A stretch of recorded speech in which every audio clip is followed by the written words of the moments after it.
Victorian Advisory Council on Recreation for People with Disabilities presents It's a Deaf World. Devised by M.L. Bastille and B.R.Holcomb of the National Technical Institute for the Deaf, Rochester, New York, 1981.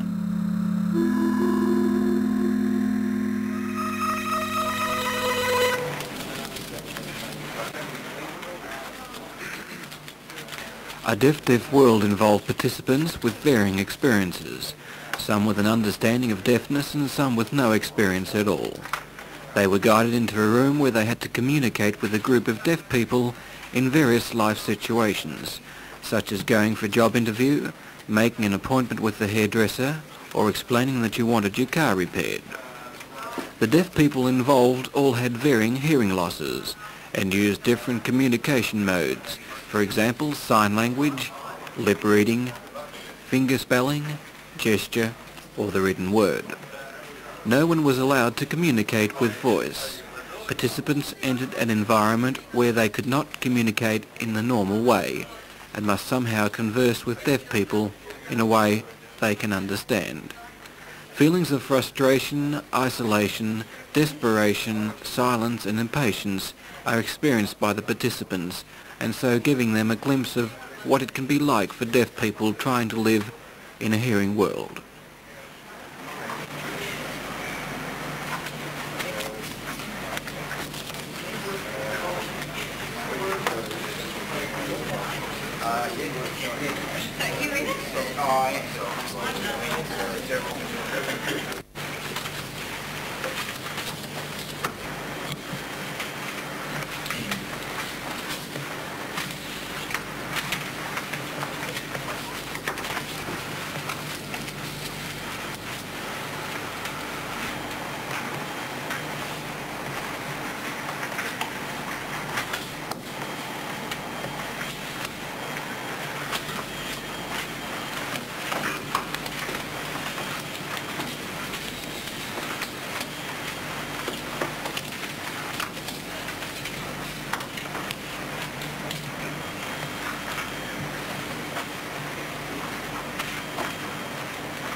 Minutes ago, a bomb built by the Tasmanian government exploded in Canberra. So everyone in this room will be dead in 2 minutes. So you better start talking now.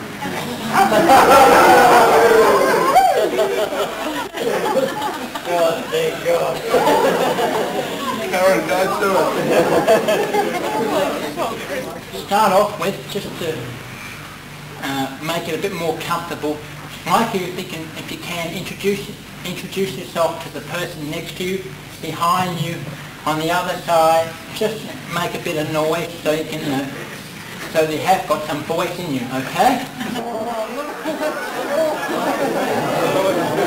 I think I've got a job out of it.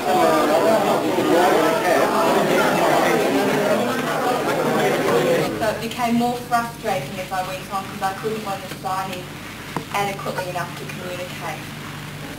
Few people really understand what deafness means. Who can't see that I'm deaf. You know, I look okay, same as you. But under my hair I might have a hearing aid. Other people don't have hearing aids. But, you know, they communicate different ways. And also, you know, with communication, it can be very hard. As you've seen this morning, it was reversed. We had the communication power. You didn't have. You had to start from scratch. So that's how many deaf start, especially those who maybe go deaf later on. You know, they can hear perfect and all of a sudden, bang, nothing, and start again. Maybe if I can ask Molly, can you explain a bit about your feelings? You know what? You know, being deaf, because you can communicate reasonably well, but you do have problems. It's very, very frustrating. I personally picked up the telephone receiver, stuck it under my ear as I had normally done for many years, and bang, I just went deaf completely in my right ear. And it's very, very frustrating, infuriating, it's upsetting for the family. You go into one room and they're in another, they speak to you but you don't hear them, they get upset and uptight as well. And it's an education process, not only for yourself to readapt, but it's also an education process for your family to readapt to a member of the family becoming deaf. But the biggest thing is frustration. It's being used to doing things, used to listening to, hearing things, and suddenly it's gone.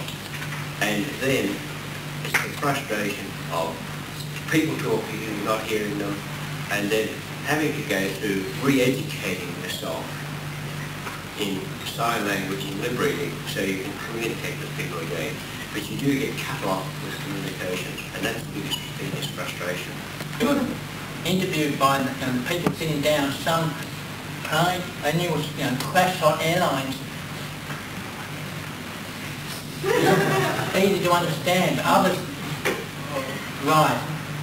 Well, what did it feel like writing? Was that the easy way out?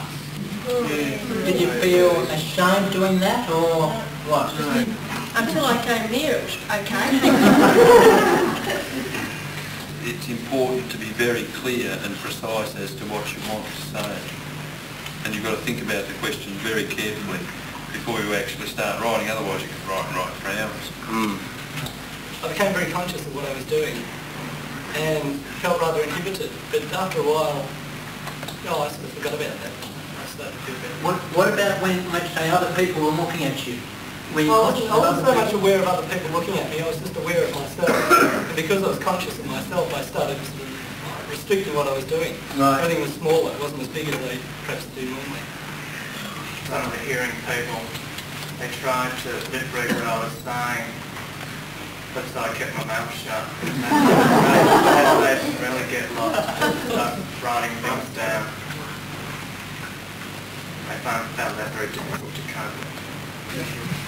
The same with lip reading and speech, sometimes you can't fully understand what they're saying, you just say yes, yes, I agree, just get on with it, and later you find out that you've made a mistake, and people can think that people may be a little bit silly because they haven't fully grasped what you understood, but it's very easy for those sort of misunderstandings to happen. What if,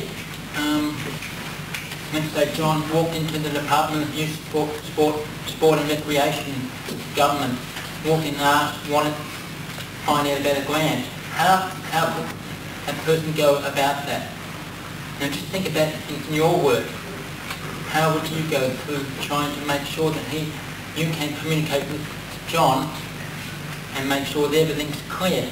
So, any ideas? And then give him the booklet guide that has how you implement those grants or how you apply for them, and hand it to him and hope it go away, I guess. But also, I hope it goes away. Yeah, because you'd be embarrassed handling that situation. So you want to get rid of it. But you would hope that by the writing and then giving the grant application form and details, that would suffice. Most deaf people have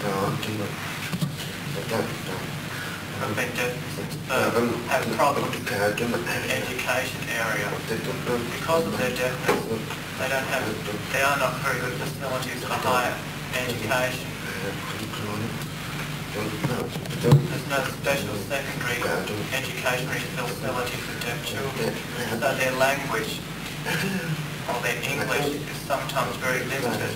So if you write, you could find it hard to communicate in that way. If you want to explain complicated things, how to receive government grants for use in sport and recreation, saying to read it, that language is difficult from ours, is different from ours. It's different from deaf sign language. Deaf sign language isn't the same as the English language. So the pamphlet would make it difficult for the deaf person to understand, but it's not always the answer. Remember, there are over 1 million people in Australia with a hearing loss. 1 in 16, or more graphically, 10 times the number of people who go to a VFL Grand Final football. The majority of those would have lost their hearing later in life, and about 1 in 20 of those people would communicate in sign language. Between 40 to 50,000 people in Australia sign. What work do you do now? Communications tutor at Adult Deaf Society, Victorian. What do you do in that job? I'm teaching people sign language in class situations because many like to learn sign language because of maybe no deaf people at work or neighbours, nurses who come in contact with deaf people who work at Urella, Department of Social Security, and Commonwealth Employment Service, so the staff can communicate with deaf people. Neil. I've asked a lot of questions. I'll ask you the same question. Do you live in a hearing or a deaf world at the moment? Why did you choose to do that? I chose to live in the deaf world because I feel the same as the others. I just feel more comfortable in the deaf world. The reason is because in the hearing world I feel sort of left out, and the same as John said before, I don't get the full message of what hearing people are always speaking about. With interpreters we have a real problem. One thing is we lack government and financial support with that. There are many deaf, because there were, as John said before lunch, there were few secondary schools for the deaf. Or even in the hearing schools, deaf can't go into that. They have to be old, try and lip-read the teacher. So few end up going to college. So if you don't have deaf people going, what's the need for interpreters? So it's a catch-22. First of all, we've got to go back before that and get the government to agree, that deaf people, all people, disabled, have full access to school and college and so on, and work. And I think that will start the ball rolling, and then people will see interpreters are important. Point taken. Again. And that can be very embarrassing. People will ask, "I'm sorry again, I can't understand you." People feel awkward about that. This is done with me. When I got the interview, the public service, the man got the beard all over with the gun. I think the first time I interviewed, he talking to me. Oh, I said, "I'm sorry, I can't understand. I can't understand. Keep talking. I think I don't understand. My face is red." Then he give up and he write a piece of paper. Then I said, "Yes, I understand." Then I got the job. Anymore, you just lose the drift of what's happening, and it's really bad if people don't pronounce them really well because you just lose it altogether.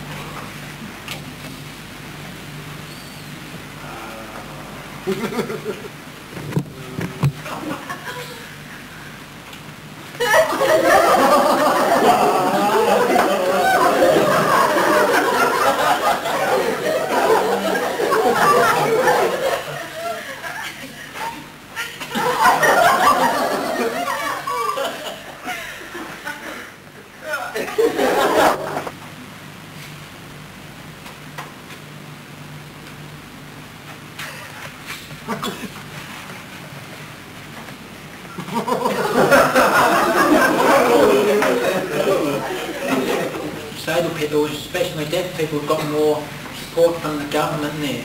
They have laws that say that with schooling, that all people, doesn't matter who or what or where they're from, they have the same access to education. So that means when they're in schools, they have the right to get interpreters, the right to have note takers, and so parents have the same right to say, my child needs this support, please give it, and the school must do that. And I was rowing with the school second 8 down the Yarra River.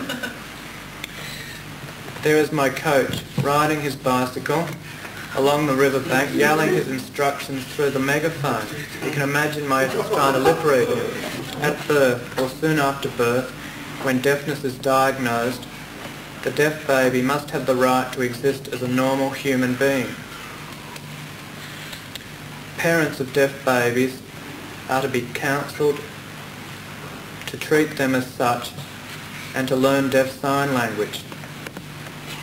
The deaf baby would react more readily to signed "I love you" than mouthed "I love you" because they use their eyes to compensate for lack of sounds coming into their ears. Employment of deaf people is dependent on level of education they have achieved. So actually it all boils down to education. Without appropriate academic or technical qualifications, deaf people could not hope to satisfactorily for satisfactory and gainful employment. While that could apply to all people, the deaf people specifically are at a serious disadvantage when competing for scarce vacancies.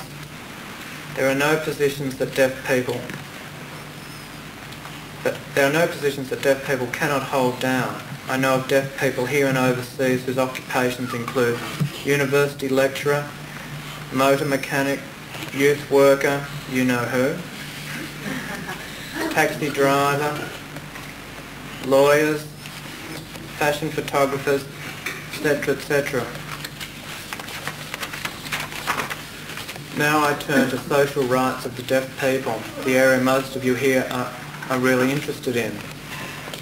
The deaf people have undeniable rights to enjoy their lives as much as any of you, but the community attitudes are restricting their enjoyment.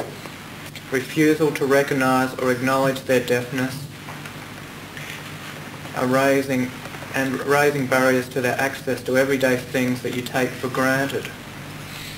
A major survey of recreational activities taken recently showed that a large majority of Australians watch television as their main recreation.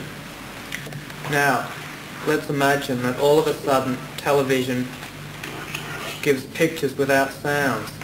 How would we all fare? Imagine confusion and anger as we try to make sense of the moving pictures and what our dear newsreader is saying. This is how we enjoy our television. True, there is closed caption programs. That is okay for those who can afford $1,500 plus for the TV with a built-in decoder of $500 for an add-on decoder. Furthermore, why should we pay that much when there's only 12 hours of closed caption programs as compared with 500 hours of non-captioned programs?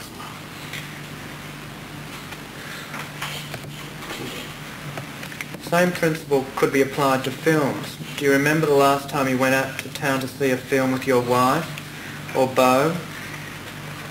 We do the same thing, but we do not derive as much joy from the film as you do.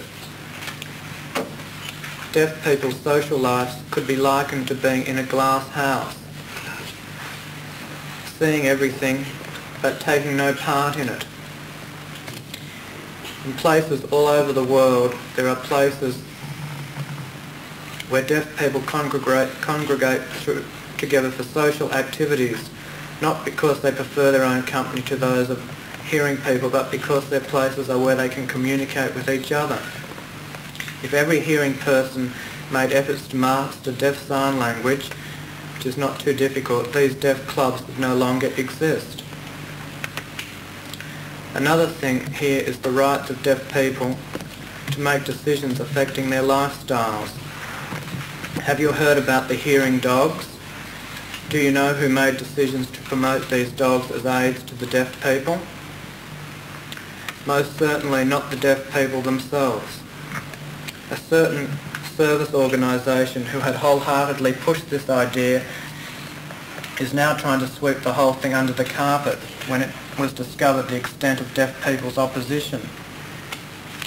In closing, it is my strong belief that deaf people have every right as any one of you to lead normal and fulfilling lives. You, as leaders in your fields, would make major steps in the right direction if you encourage the rights of deaf people as outlined above to be recognised. Which comes first, the chicken or the egg again? I asked the TV stations to have more captioned programs. They said they want deaf people to buy more TVs with captions first. We asked deaf people to buy more captioned television sets. They said, what for? There's not enough programs.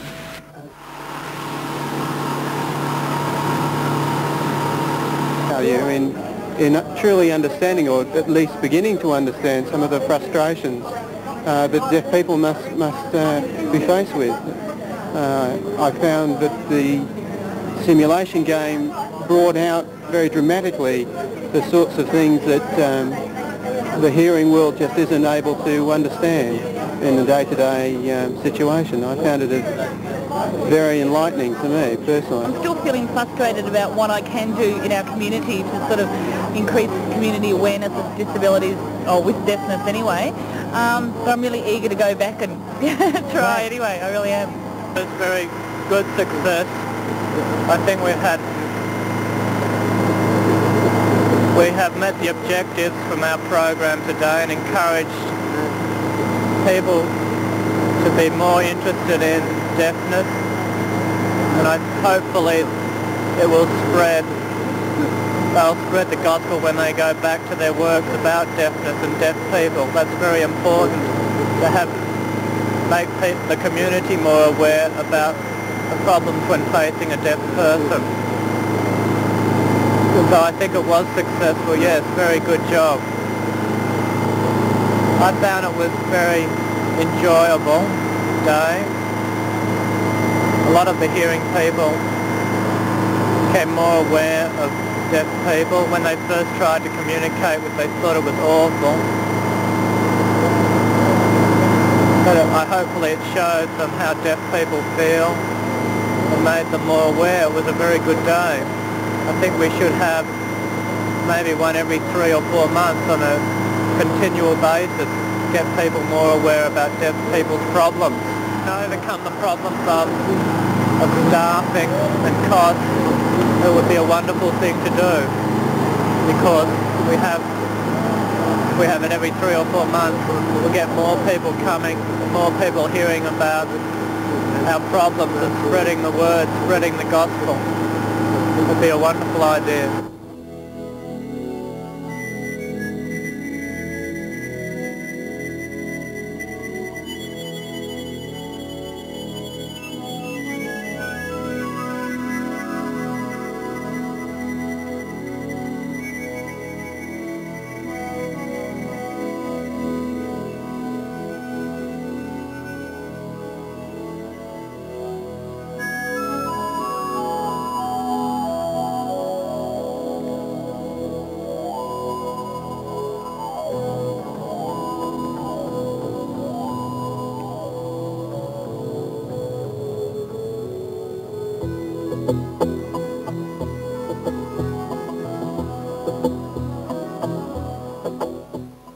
For more information concerning It's a Deaf World, contact the Adult Deaf Society of Victoria at 101 Wellington Parade South, East Melbourne.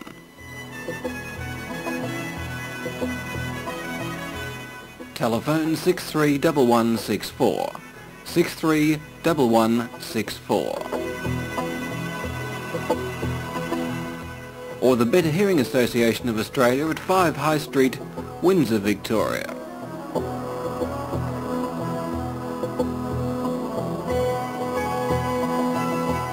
Telephone 511 577, 511 577.